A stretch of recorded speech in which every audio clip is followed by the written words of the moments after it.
1994년입니다. 일본 히로시마에서 아시안 게임이 열렸습니다. 이때 레슬링 선수 한 분이 계시는데 이름이 송성일이라는 선수입니다. 금메달을 땄죠.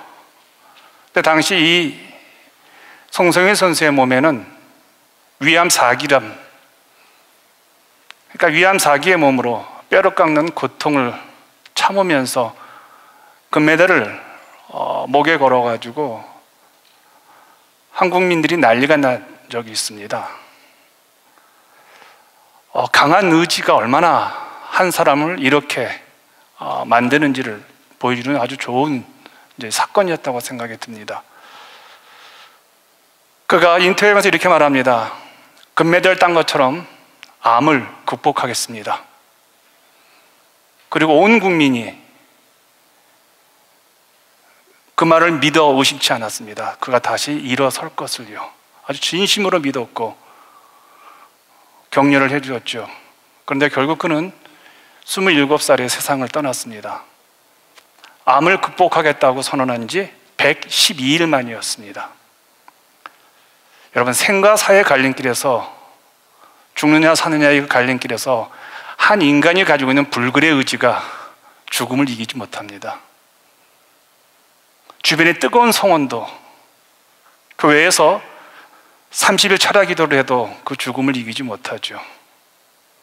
죽음 앞에서 이 땅의 모든 것들은요, 다 무력하고 무의미한 것에 지나지를 않습니다. 이 세상에 있는 것 중 그렇다면 그 무엇도 그 누구도 우리에게 영원한 생명을 가져다 줄 수 없다는 것은 분명한 것 같습니다. 이 말은 무슨 말이냐면요, 이 세상에 속한 것 중 그 무엇이나 그 누구도 우리의 믿음의 대상이 될 수 없다는 겁니다. 이 땅의 모든 것들이 우리에게 영원한 생명을 가져다 줄 수 없는 것이라면요, 이 땅의 모든 것은 다 유한할 수밖에 없습니다. 그렇다면 인간이 그 유한한 것을 믿는다는 것은요, 인간이 유한한 자기를 믿는 것과 똑같은 어리석은 짓이라는 겁니다. 베다니에 살고 있던 나사로가 죽었어요. 그가 죽은 지 나흘째 되는 날 주님께서 베다니를 찾아오셔서 나사로를 살리겠다고 무덤에 가십니다. 39절을 보시면요, 주여 죽은 지가 나흘이 되었음에 벌써 냄새가 나나이다. 마르다는 왜 이 말을 했냐면요, 수많은 동네 사람들 앞에서 예수님이 어떤 행위를 할 것인지를 알았습니다. 그래서 예수님의 행동을 부질없는 짓이라고 말리고 있는 겁니다. 그러자 주님이 40절에서 말씀을 합니다. 내 말이 내게 믿어지면 너는 하나님의 영광을 볼 수 있다. 불신에 빠진 마르다에게 내가 나를 믿기만 하면, 내가 하는 말을 믿기만 하면 너는 하나님의 영광을 볼 것이라고 말씀을 해주십니다. 도대체 예수님이 누구시기에 당신을 믿기만 하면 하나님의 영광을 볼 수 있다고 이렇게 자신감 있게 확인하고 계실까요? 그 답이 25절과 26절에 소개되고 있습니다. 우리 함께 읽겠습니다. 시작. 예수께서 이르시되 나는 부활이요 생명이니 나를 믿는 자는 죽어도 살겠고 무릇 살아서 나를 믿는 자는 영원히 죽지 아니하리니 이것을 내가 믿느냐. 주님께서는 죽음을 깨뜨리시고 영원히 부활하신 영원한 생명이십니다. 이것이 가능하면요, 그분이 부활이기 때문에 그래요. 그분이 영원한 생명을 갖고 계시기에 가능한 겁니다. 그래서 이 땅에서 죽음을 이기고 유일하신 분이 예수님이기 때문에 그 예수님을 믿으면 하나님의 영광, 부활, 묶이지 않고 자유롭게 살 수 있다는 이야기입니다.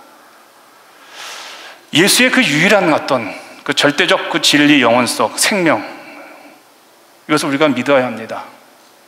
그는 이렇게 말합니다. 내가 진리다. 내가 생명이다. 여러분, 진리의 특징은 영원성입니다.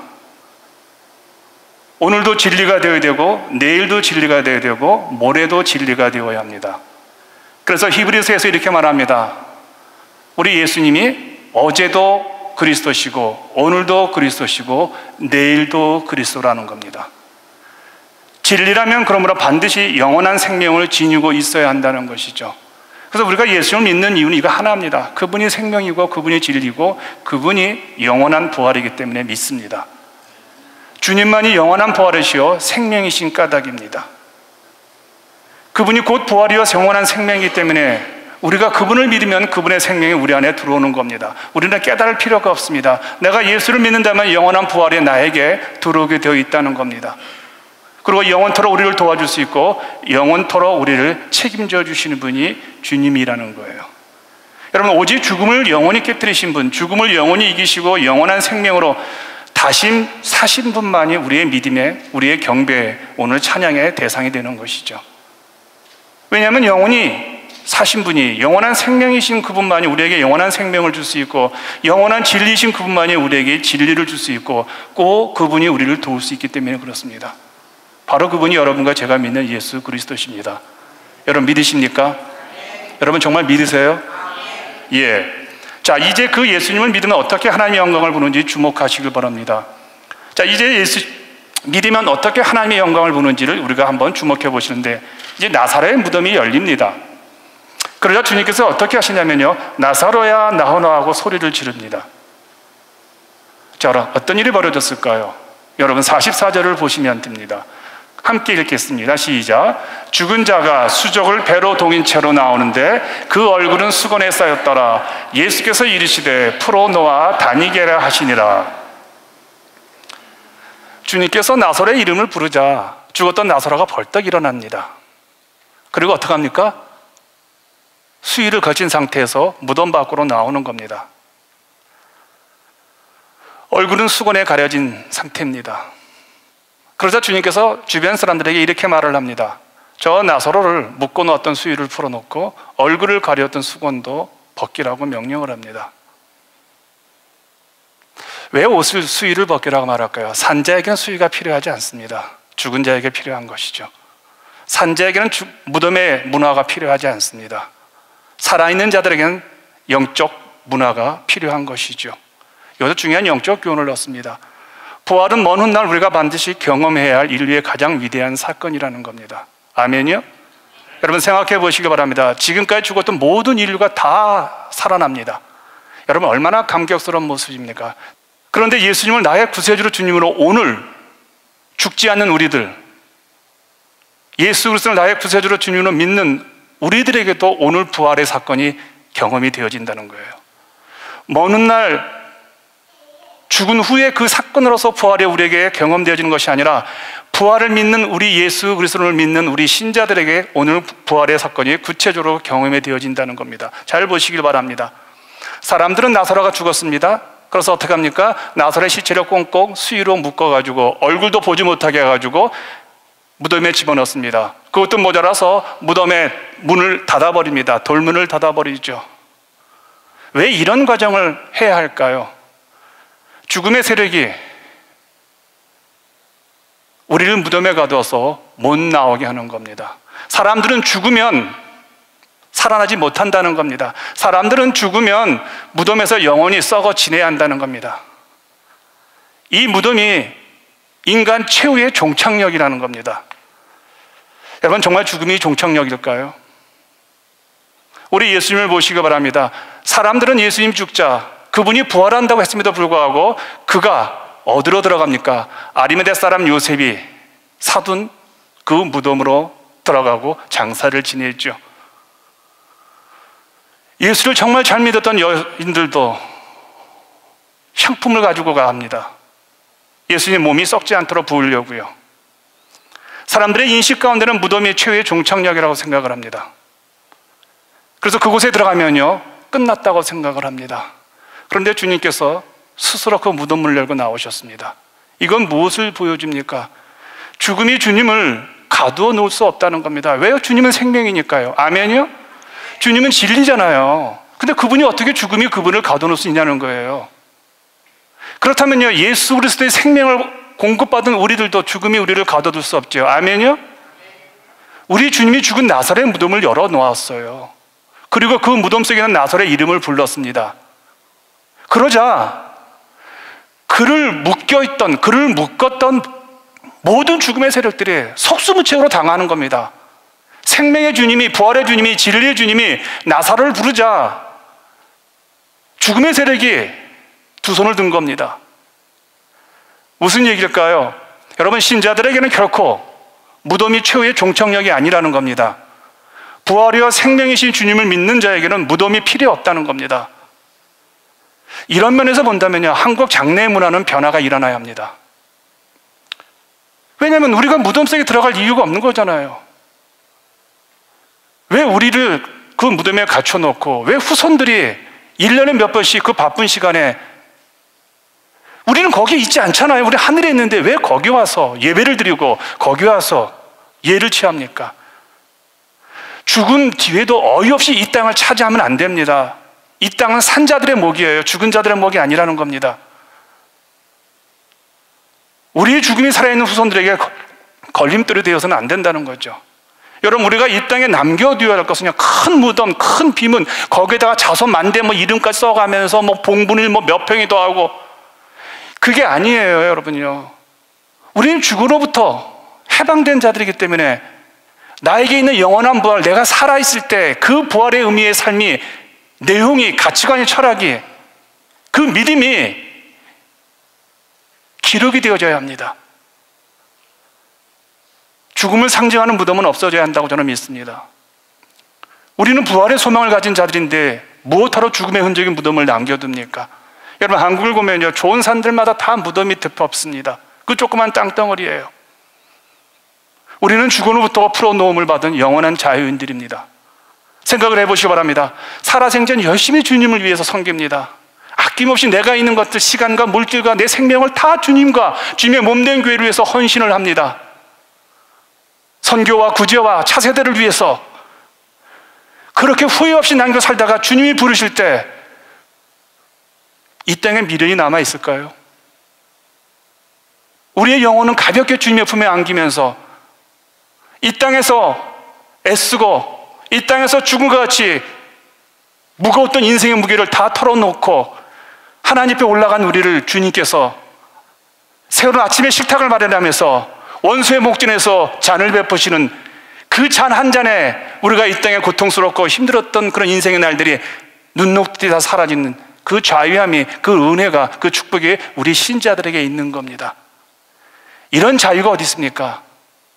이런 벅찬 감격이 어디 있겠냐는 거예요. 여러분, 꼭 기억하시길 바랍니다. 우리 주님께서는 먼 훗날 우리에게 부활의 은혜를 주십니다. 그런데 이어서 여러분이 관심을 가지셔야 합니다. 오늘 내 현실로부터도 주님은 우리를 풀어놓는 분이시라는 겁니다. 죽음으로부터 자유케 하신 우리 주님께서는 이 땅에 우리가 살아있는 동안에도 모든 속박으로부터 우리를 풀어 자유케 하신다는 겁니다.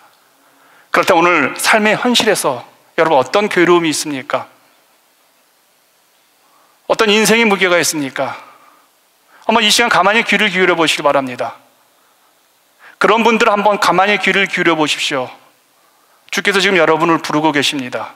그분은 모든 속박으로부터 영육간에 우리를 풀어 자유케 해주시기 위해서 우리를 부르고 계십니다. 이제 우리의 삶의 현실에서 소위 여러분이 말하는 죽음이라는 무덤의 돌문을 열어 젖히세요. 절망이란 무덤의 돌문을 열어 젖히세요. 상처라는 인생의 낙심의 문을 열어 젖히세요. 여러분, 이 진리를 믿는다면 우리 모두 본문 43절에서 자신의 이름을 넣고 선포하셔야 합니다. 큰 소리로 사랑하는 내 아들 양승환아, 그 무덤에서 나오너라. 사랑하는 양승환아, 왜 그런 절망에서 무덤같이 칙칙한 곳에서 너는 산자다, 너는 그곳에 있는 것이 아니다, 너는 상처 입었다고, 시험 들었다고, 아프다고, 얘야 너는 내 생명과 내 진리로 내가 너를 구원하였고 너는 더 이상 그곳에 머물 아이가 아니다. 여러분, 이 음성 들으세요? 이 은혜가 있기를 축복합니다. 이제 나사로가 무덤에서 나오는 사건은요, 굉장한 기적이잖아요.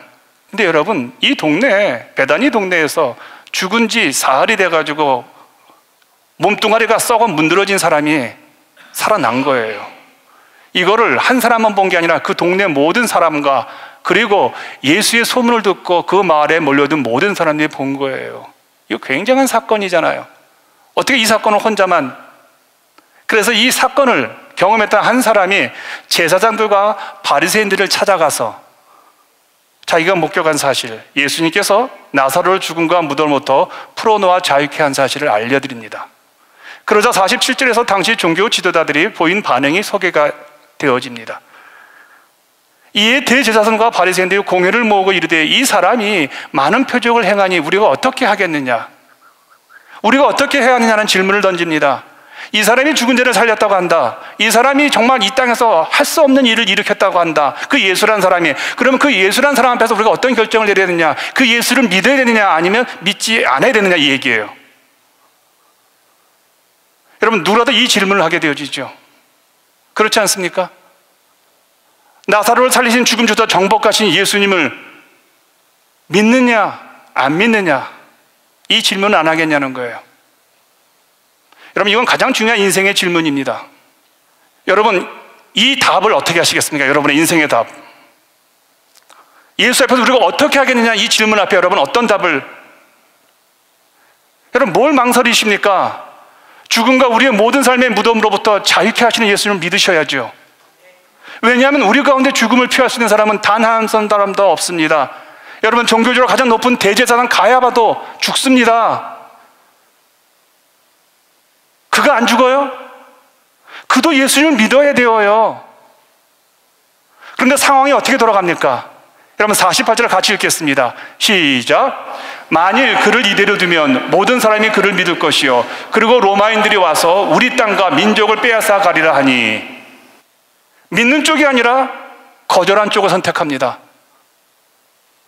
그들은 행여 사람들이 대제사장 내가 예수를 믿으면 자신들이 지금까지 쌓아온 영향력, 지금까지 쌓아왔던 모든 종교적인 기득권, 물질들, 시간들, 이 모든 것들이 무너질까 염려를 합니다. 예수가 군중들을 선동해가지고 지금까지 로마의 힘으로 얻은 정치적인 그 대제사장의 지위, 종교적인 지위, 거기서부터 얻은 물질적인 것들, 거기서부터 안락한 삶, 이런 영향력을 박탈당하지 않을까 근심을 한 겁니다. 그들은 이 땅에 있는 누리는 것들만 염려한 거예요. 이처럼 어떻게 하면 이 세상에서 권세와 재물과 명예를 지키면서 더 잘 살 수 있을까만을 목적으로 삼아 그들에게 그 해의 대제사장이 된 가야바가 예수님을 죽여버리자고 제안합니다.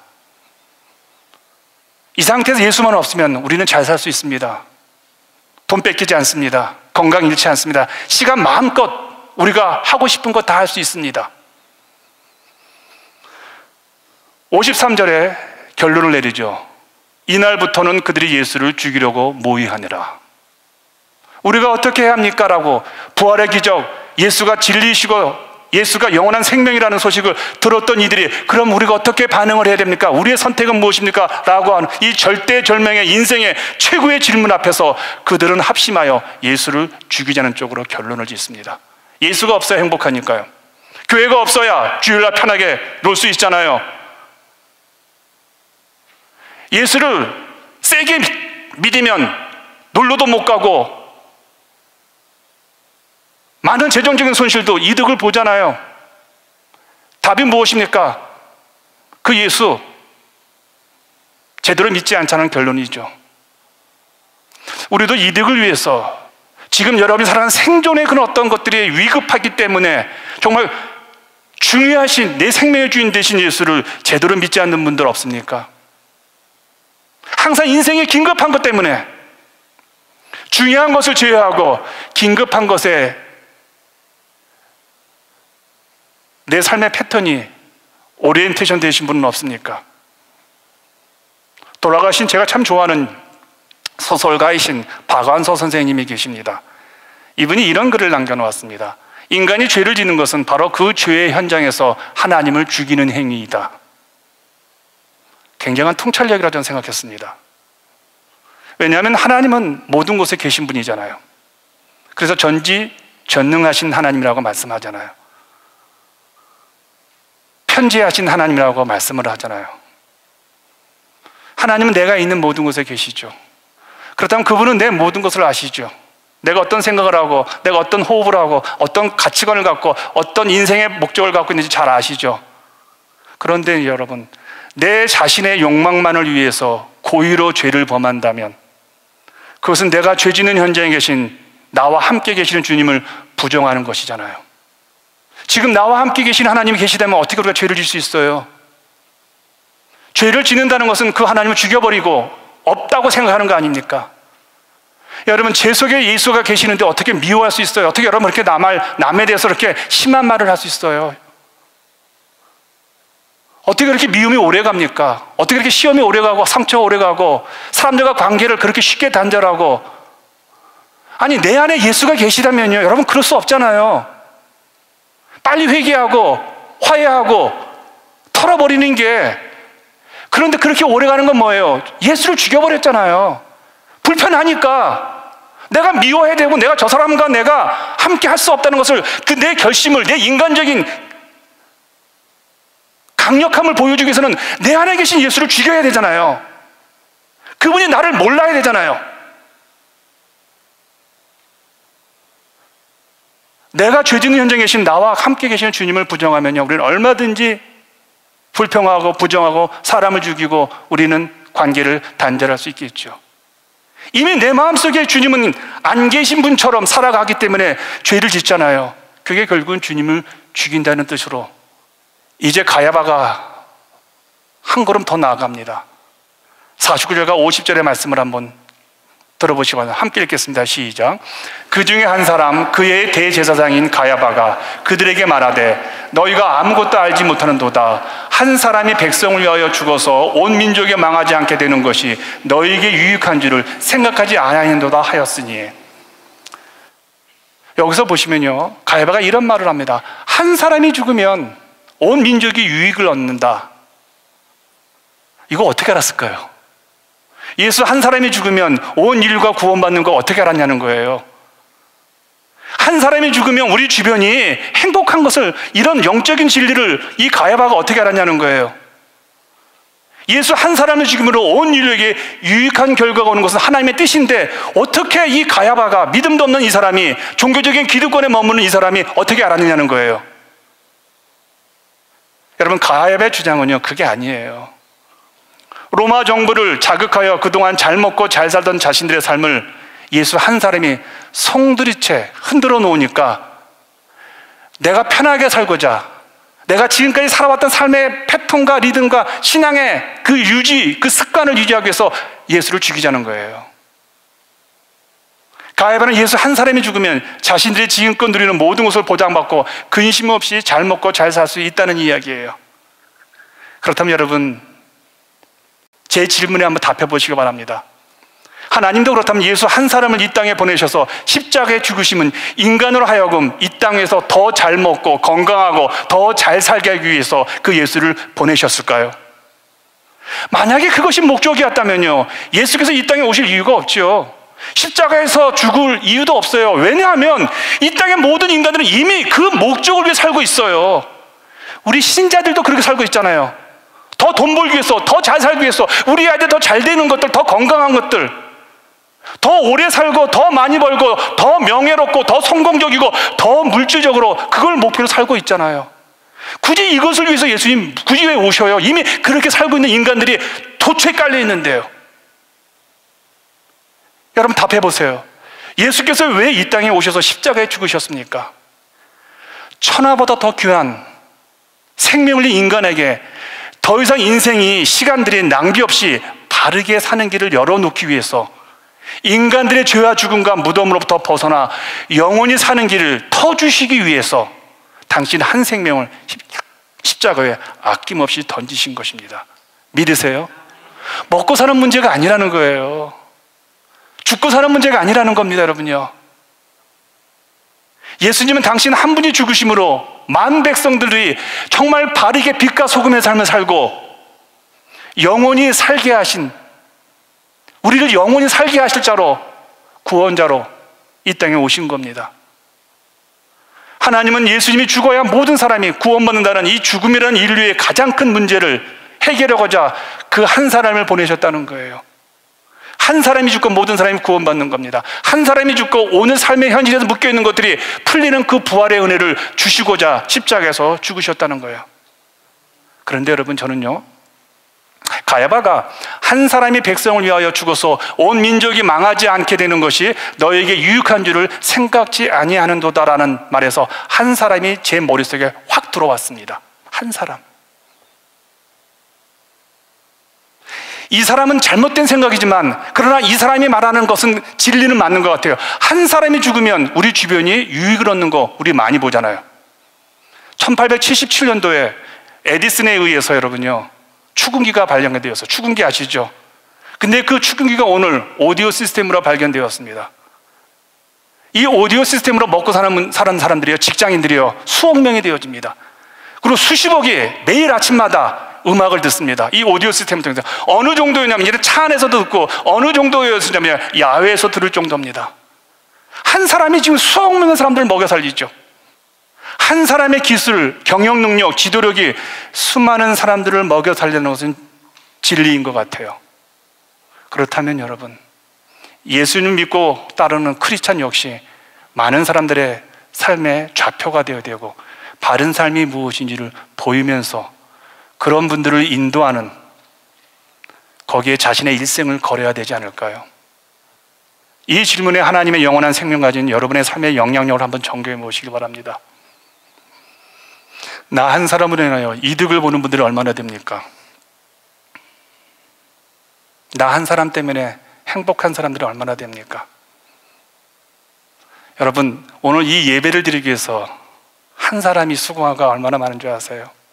여러분들 편안하게 오시지만 어제 화장실을 청소하는 분이 계셨어요. 그것도 남자 화장실 여성분이요. 얼마나 힘들겠어요, 그 더위에. 그분하고 하고 싶겠습니까? 오늘 이 더위의 부엌에서 수고하는 목자가 있습니다. 여러분, 한 사람 인해서 우리 모두가 행복한 것들 경험하죠. 우리 아카데미 여름사역이 중간에 왔습니다. 봉사들이 많이 힘들어할 겁니다. 더운 날씨에 애들이 또 이렇게 많이 왔어요. 제 아내가 가끔 아침 교회 버스 운전을 저한테 부탁을 합니다. 저는 일주일에 2번만 봉사하고 제 아내는 아침 저녁 유일하게 이제 다 뛰는, 이제 그러니까 피곤하니까 제가 새벽 기도 갈 때 오늘 좀 부탁해요라고 가끔 합니다. 점심 식사를 매일 돕습니다. 하루 종일 교회에서요. 체력적으로 굉장히 힘들어합니다. 근데 가끔 제가 이제 힘들어하는 제 아내에게 이렇게 얘기합니다. 자네 이 프로그램이 어떻게 우리 교회에서 생긴 줄 아나? 자네가 10년 전에 체육관하고 교육관이 늘 통통 놀고 있는 거 아까워서 디모데 아카데미 하지 않았어? 자네가 벌려놓은 일이니까 자네가 힘들어도 해야지. 한 여자가 고민하다가 시작을 한 겁니다. 당시 매 토요일마다 농구, 악기 등으로 한 100여 명의 아이들이 하루 종일 토요일 날 훈련을 받았습니다. 근데 지금 우리 교회가 4년 되었습니까? 우리 아카데미 여름 캠프를 합니다. 허성현 사모가 여름에도 한번 해보면 어떻겠냐는 생각을 한 겁니다. 많은 사람들이 그 생각 못 합니다. 여름에 아이들에게 캠프를 한번 해보면 어떻겠나 하는 고민을 합니다. 제가 좋은 아이디어입니다. 한 사람의 아이디어에서 지금 80명의 아이들이 여름에 저희 교회에 오셔서 교육을 받고 있습니다. 그때 여러분 점심 봉사를 한 사람이 했습니다. 무지하게 힘들었죠. 그 당시 또 8주입니다. 2주가 그 해 다음에 또 한 사람이 하셨습니다. 점심 봉사를요. 여러분 한번 보시기 바랍니다. 이런 사역이 왜 필요합니까, 목사님이라고 누군가 물으신다면 이건 교회 존재의 목적입니다. 교회는 지역민을 섬기는 곳으로서 교회의 복음의 역할을 감당하는 겁니다. 여러분, 복음이라는 것은 직접적으로 복음을 전하는 것도 있고요, 몇 년 후에 복음의 씨앗을 뿌리는 경우도 있습니다. 이렇게 섬길 때 교회 본질적인 영혼 구원의 문이 반드시 열리게 되어집니다. 그런데 이건 제 철학입니다. 한 사람의 목회자의 철학입니다. 제 가치관이기도 하고요. 여러분, 피곤하고 어렵고 쉬운 길이 아님을 알면서도 우리가 계속 교회에 와서 봉사하는 거, 여러분 대부분 보면 하나 아니면 2명입니다. 이렇게 한 사람은 위대한 힘을, 대단한 힘을 가지고 있다는 겁니다. 우리가 종종 이런 말을 합니다. 우리 하나님이 한 사람을 찾고 있습니다. 그런데 주님이 찾는 한 사람을 도대체 어떤 사람일까냐는 거예요. 날까요? 여러분일까요? 여러분, 모두가 다 한 사람이라고 말을 하는데 그 한 사람이 어떤 사람인지는 대체적으로 우리가 잘 몰라 합니다. 그런데 사도행전 1장 1절과 2절을 보시면요, 이 한 사람이 어떤 사람인지 나오게 되어집니다. 데오빌레요, 내가 먼저 쓴 글에서, 내가 먼저 쓴 글에는 그 누가복음을 말합니다. 누가복음도 데오빌레로 시작합니다. 누가가 이렇게 말합니다. 데오빌레 각하여, 내가 먼저 쓴 글에서 내가 소개했던 예수에 대해서 말하는데 그 예수는 행하시며 가르치시며. 여기서 누가가 예수님을 소개하는데 두 단어로 소개합니다. 행하시며 가르치시며. 그런데 제 눈을 사로잡은 것이 두 단어 가운데 먼저 사용한 한 단어입니다. 어떤 단어일까요? 행하시며라는 겁니다. 우리는 흔히 예수님께서 가장 중요한 사역이 가르치심이라고 생각을 했습니다. 그런데 누가는 예수님의 가장 중요한 사역이 행하심이라고 말씀을 드립니다. 이것이 다른 종교와 근본적인 차이점입니다. 예수님의 행하심이 선행되지 않았던들 그분의 가르침은 도덕군자 가르침과 다르지 않았을 것입니다. 예수님은 가르치시기 전에 하나님과 본체가 동등하면서도 인간의 몸을 입고 이 땅에 오시는 성육신을 먼저 행하셨고, 달동네 나사렛에 가난한 몫으로 갈릴리 빈민들과 희로애락을 나누시고 공생의 모든 삶을 행하셨습니다. 이런 삶이었기 때문에 그분의 가르치심은 공허한 이론이 아니라 사람을 살리는 생명일 수가 있는 것이죠. 오늘날 한국교회는 너무 가르치려고만 합니다. 여러분, 가르침만으로 우리 자식도 잘 되지 않습니다. 내 자식도 가르침만으로 바르게 세우지 못하는 법이거늘 하물며 가르침만으로 어찌 세상이, 어찌 내 주변의 영혼들이 우리 교회에 찾아올 수 있겠습니까? 여러분, 교회는 가르치려 하기 전에 먼저 행함의 집이 되어야 합니다. 행하는 사람이 믿음 좋은 사람이란 말이 아닙니다. 근본이 이렇게 바뀌어야 된다는 것이죠.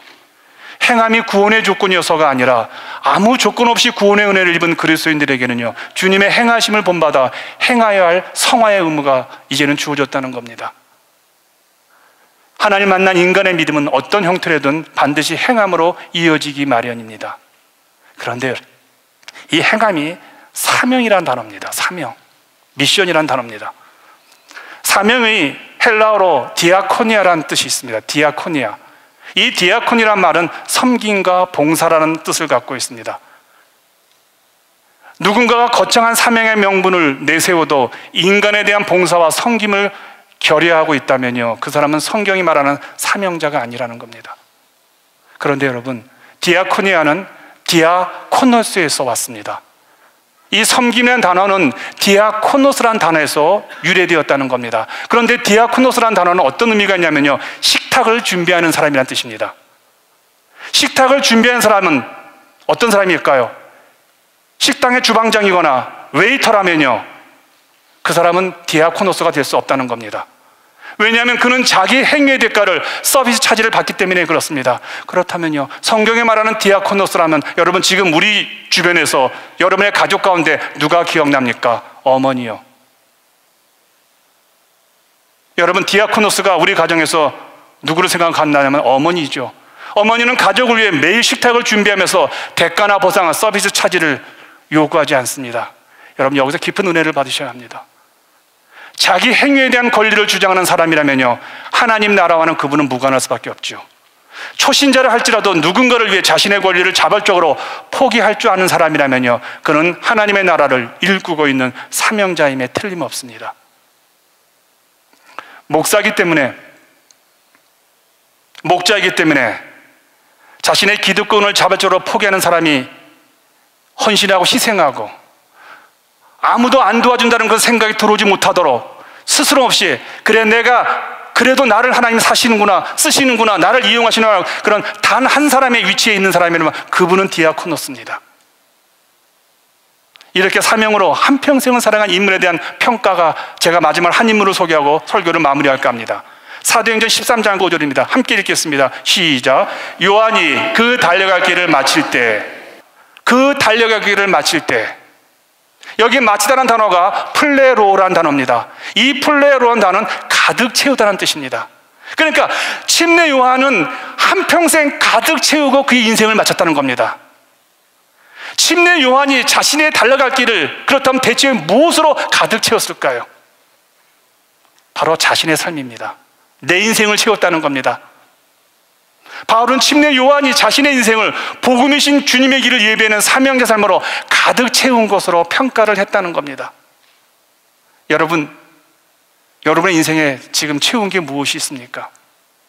신자는요, 한 사람으로 복음이신 주님께부터 부여받은 내 인생에서 하나님 원하신 게 무엇인가, 그거를 내 인생에 가득 채우고 마감할 때 그 인생을 향해서 침례 요한의 인생이라는 거예요. 그가 어떤 명예와 어떤 직책과 어떤 부귀영화를 그가 가졌던 그건 신경 쓰지 마십시오. 내 인생에서 하나님께서 나에게 어떤 사명을 주셔서 내가 그 사명을 올곧하게 내 인생에 가득히 부어고 한순간도 예외 없이 주님 앞에 복음 앞에 예배자로서 기도자로서 복음을 전하는 자로서 하나님의 교회 일꾼으로서 평생을 나의 나다운 삶으로서 나를 채운 내 인생을 채운 분이라면요, 그게 침례 요한으로서 가득 채운 삶을 살았다는 겁니다. 여러분, 남의 인생 엿보지 마십시오. 남의 집 보지 마십시오. 남의 교회 보지 마십시오. 남의 집사가 어떻게 사는지 보지 마십시오. 남의 자녀가 어떻게 되는지 보지 마십시오. 나에게 주어진 내 인생을 사십시오. 그것은요, 나에게 부어진 주님의 은혜가 무엇인지를 깨달으셔야 합니다. 그리고 나를 한 사람으로서 이 땅에 세우신 것이 무엇인지를 알으셔야 한다는 겁니다. 저는 제 인생이, 제가 이 교회를 은퇴하고 제가 이 교회를 떠날 때 여러분들이 저에게 이런 평가를 해주면 좋겠습니다. 우리 목사님은 목사로서 자기 인생을 사신 분이다. 우리가 교회 현실을 분석을 합니다. 제가 우리 사역자들에게 아침에 사역집 할 때 제가 종종 이런 얘기합니다. 여러분, 사역자는 분석력이 뛰어나야 합니다. 여러분의 사역 기간 가운데 어린이부를 볼 때 일꾼이 부족합니다. 아이들도 없습니다. 재정도 부족합니다. 그런 다음에 어떤 결론을 내릴까요?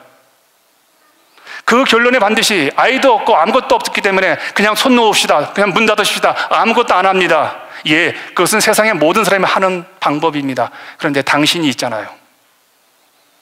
하나님께서 당신을 그곳에 사역자로 보내셨잖아요. 제 말 이해되시겠습니까? 하나님께서 우리를 이 땅에 보내신 것은요, 많은 사람을 보라는 것이 아닙니다. 부족한 현실, 부족한 조건, 부족한 상황을 보시고 여러분의 결론은 무엇이냐는 거예요. 거기에 하나님을 카운트하십시오. 아멘이요? 하나님이 계산되어진 자들에게 인생은 달라집니다. 하나님의 눈에 보이게 되어지면요, 없는 것이 아니라 있는 것입니다. 엘리사가 그의 종에게 말합니다. 하늘을 보고 와라. 아이가 갔다가 돌아옵니다. 주인이시여, 아무것도 없습니다. 다시 간다. 봐라. 그럴 때 그 아이가 봅니다. 주먹만한 구름을 보았습니다. 그런데 뭐라고 말합니까? 됐다. 그 한 사람, 하나님이 찾는 거예요. 그 하나님 보고 행하는 겁니다. 내 계산을 보고 행하는 것이 아니라 하나님 보고 행하는 것이에요. 그럴 때 우리에게 이렇게 말합니다. 하나님이 저를 사용하셨습니다. 여러분, 눈을 부릅뜨시길 바랍니다. 한 사람이 되셔야 합니다. 많은 사람을 바른 삶, 영원한 삶을 인도하는 그 한 사람의 참된 그리스도인으로 영원히 살아가셔야 합니다. 이렇게 살아갈 때, 이 세상을 떠날 때 후회가 없게 되어집니다. 그렇게 주님이 찾는 한 사람으로서 여러분, 그냥의 스토리가 아니라 여러분 인생이 그냥 어디 교회 갔다가 집사가 되었다가 뭐 했다가 애들 키웠다가 그런 인생이 아니라 그 안에서 파국이 있고 그 안에서 절망이 있고 그 안에 좌절이 있고 그 안에 죽음이 돼 부활로 살아나는 스토리텔링하는 그 한 사람의 여러분의 인생이 되시길 축원하겠습니다. 같이 기도합니다.